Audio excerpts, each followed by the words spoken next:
жените през различните си възрасти. Малко момиченце току-що проходило пред яслена възрастта.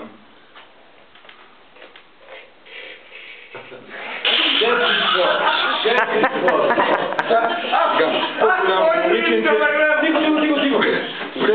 пред пубертет. Още не дефлорирано.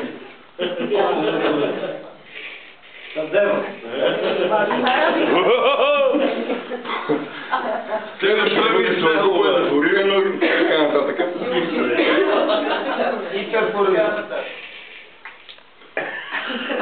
Жена, така средна възраст, зряла възраст, бини по-широко.